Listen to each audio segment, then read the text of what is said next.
It's not your fault. It's not your fault. What happened to you is not your fault. When you live in a society that emphasizes such accountability and responsibility, what happens when we have situations in our lives that are not our fault?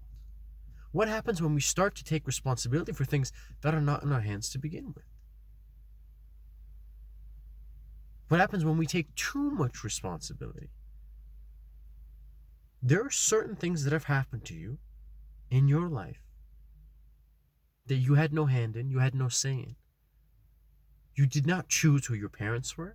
You did not choose where you were born. You did not choose the culture that you grew up in. You did not choose the environment that was around you. You didn't choose the school that you went to at a young age. And because of things that were outside of your control, you experienced suffering. And some of it, and maybe even a great deal of it, may have been avoided. And I'm sorry for that. I'm sorry that you may have suffered unnecessarily. And that maybe the way that you cope with that suffering or with the wrongs that people have done towards you is you laugh about it, is you talk about it with a smile on your face. When you talk about things that happened in the past and you say it while you're smiling, just sit there for a moment and go, I'm talking about a bad event. I'm talking about the idea that my father wants nothing to do with me, and yet I have a smile on my face as I'm sharing this story. Why?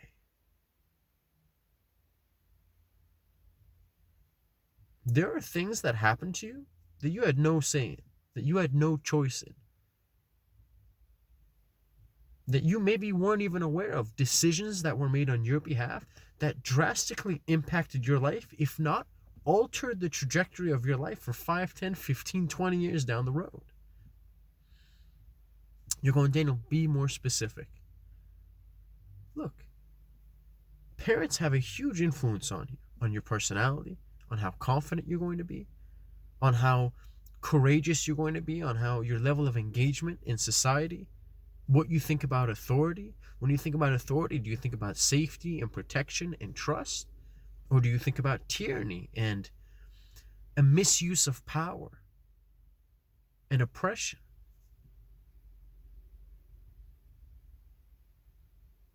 As we age, our mind begins to shape the world that we live in. And our realities are not all the same.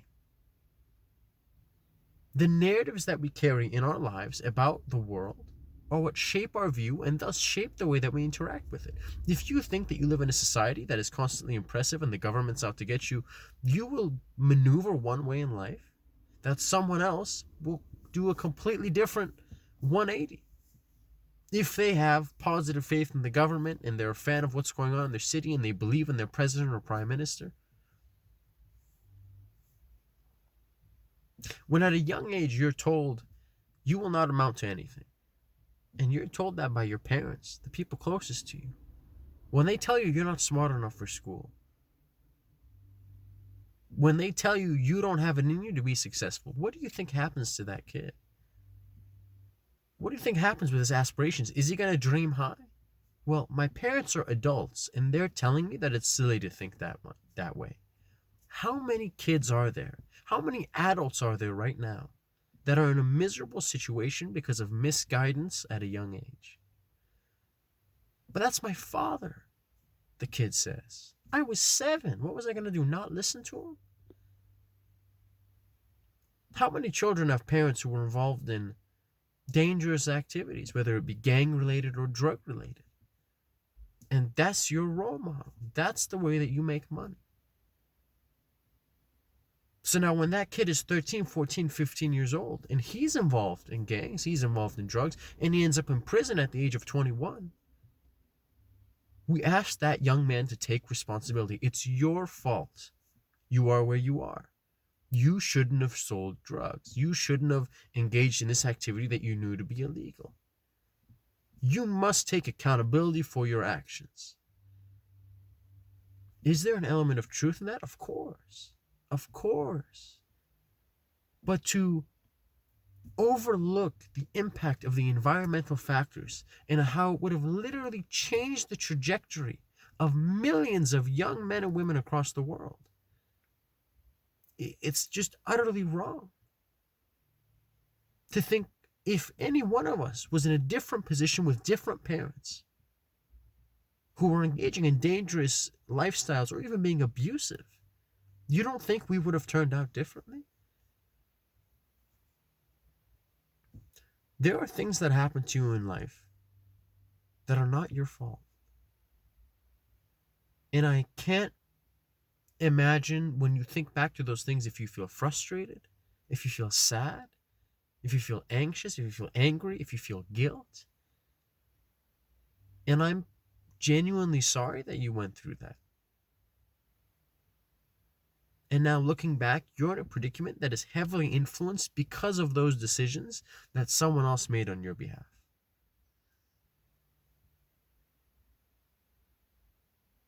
Whether you want to talk about trauma, whether you want to talk about eating disorders, being at the wrong place at the wrong time has a huge impact. But we don't like to have this conversation. Why? Because when we talk about responsibility, when we talk about taking accountability, there's an element of power involved that goes, look, if you're responsible for your mistakes, you can also be responsible for making your life better. And there's absolutely truth in that. But we have to understand that there are these systematic things in place that make it harder for one person to succeed when compared to another. It could be as simple as who your parents are. Look, I did something on Instagram maybe years ago, and I said something like, does white privilege exist? Like just something, and look, I didn't mean for it to be controversial. And it was a poll on Instagram. Most people said yes.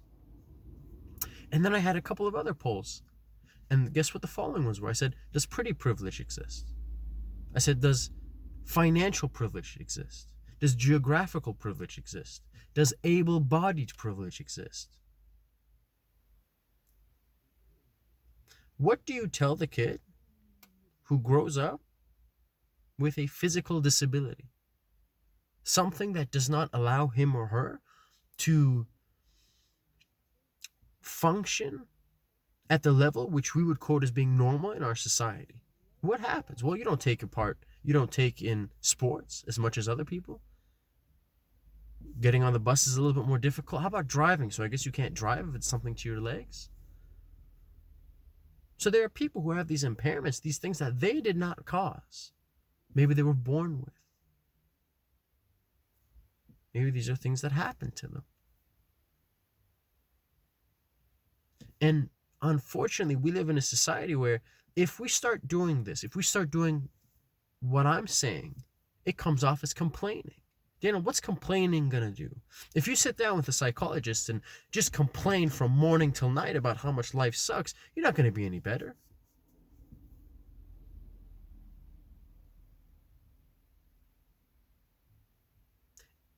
Let me ask you a couple of questions, and I want you to sit with these answers.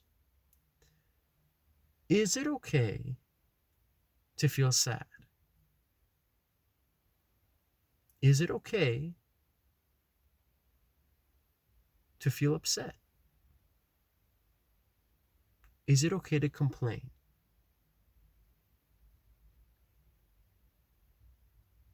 Has life been unfair to you?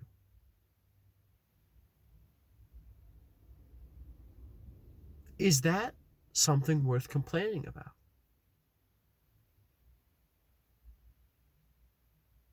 One part of our society says, don't complain, do something about it. And if you can't do anything about it, then move on. And that's a very logical, philosophical way to go about it. Daniel, something happened in my past. Here's Daniel, the philosophy student. Well, what happened? My parents were very abusive, and I had an abusive upbringing. My father was an alcoholic, and he was very abusive to me and to my mother. Okay. Can you do anything to change the past? And you go, no. Go, well, is worrying about it going to make you feel better? Well, no. So the key is to stop worrying about the past and look into the future, but better yet, enjoy the present. Off you go.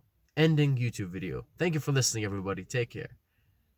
That's Daniel, the philosophy student. Here's Daniel, the psychology student. There's something bothering you about your past.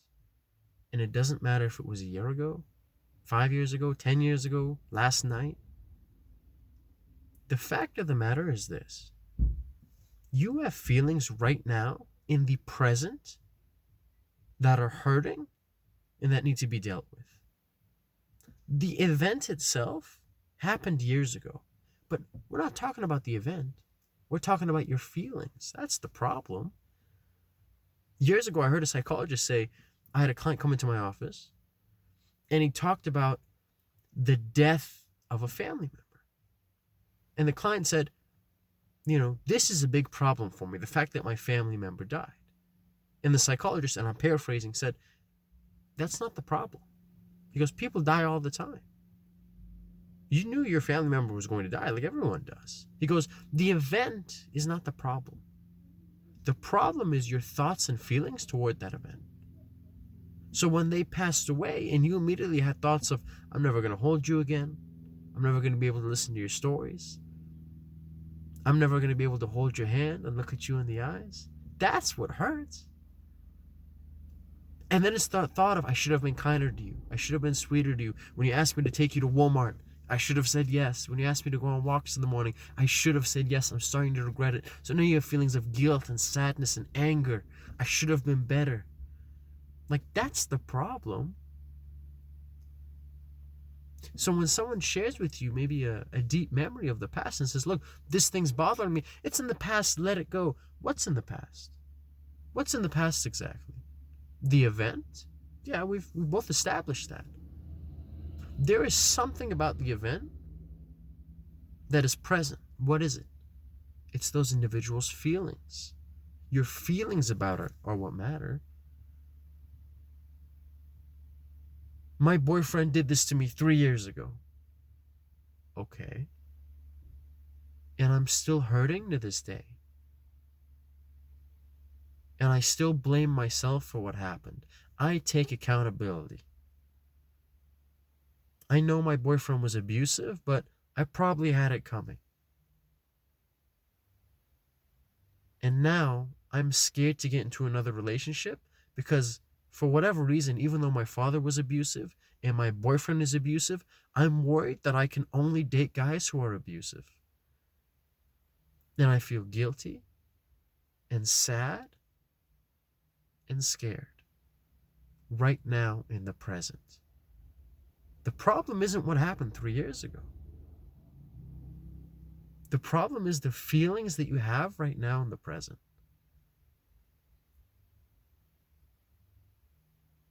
If you're in a place where things have happened to you that you believe are unfair, and I asked you that question, is it okay to complain?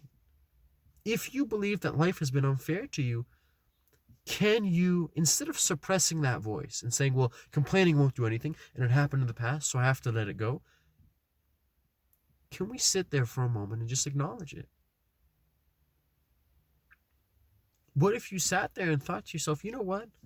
When my uncle did this way back when with this investing money opportunity, he used me.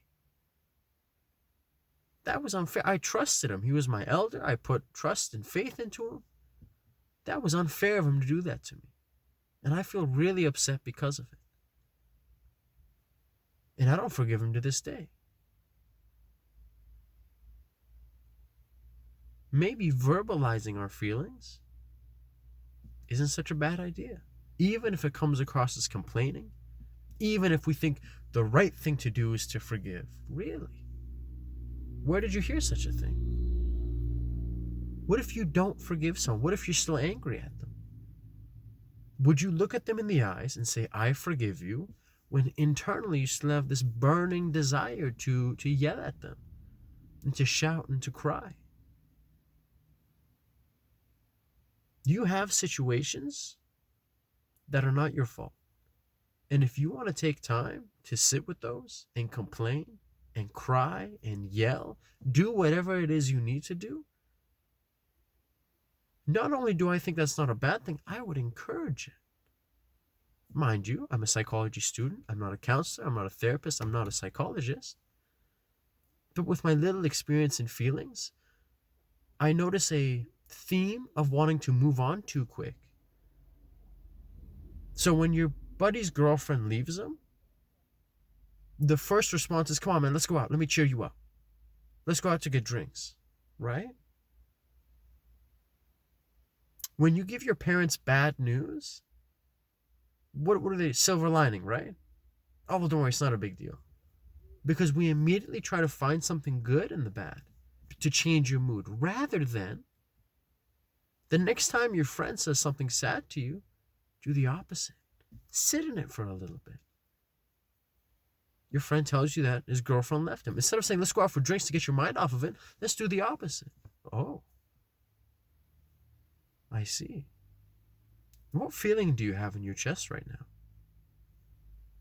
And maybe they say, I feel like my heart's breaking. Like I don't want to go out. I don't want to see anyone. I don't want to eat food. I don't want to exercise. I don't want to go to work tomorrow. And there is a plethora of literature to suggest that if we move on too fast, we don't actually deal with the feelings that we have. And what happens? We take a rain check on those feelings, and then we end up dealing with them 3 months, 6 months, a year, 3 years later. There's people out here who have feelings that have been rain checked, that have been put into a little jar, put into like a storage unit for years.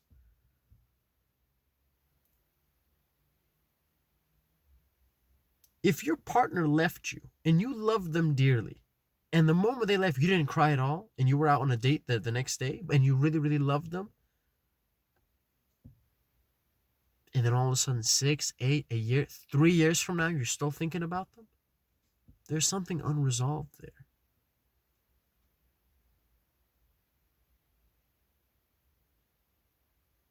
I'm sorry for all the hardships that you've been through. And I praise you for your resilience in wanting to go forward. You did nothing wrong. You are doing what you believe to be correct and what you believe to be is best for everyone. And maybe sometimes better for you than others, maybe other times better for others than yourself. But please don't let the conversation of taking accountability and responsibility overshadow this idea that it's never okay to pat yourself on the back, that it's never okay to complain, that you can't take a sit back and go, you know what, this thing that happened, like, yes, I made these choices, but I was heavily influenced by my mother. And maybe her being my mother and me being 6 at the time, if she didn't do this, I wouldn't have even been in this environment to make these decisions. So you want to talk about taking responsibility, it's not just me here. There's other factors at play. The route to healing, the route to bettering ourselves, the route to ending up going in the gym, getting big, ripped or whatever, journaling, the beginning is self-compassion. And if we're too hard on ourselves, how can we ever expect to open up? If your first thought is, I have no right to complain, other people have it worse, well, someone will always have it worse. Does that mean that we never open up about anything? Does that mean no one ever complains? Does that mean we suppress our feelings for longer? What is the long-term trajectory for someone who engages in such activities? Self-compassion, my friends. That's the thought I want to leave you with. Take care, everybody. And when I say take care, I mean it sincerely.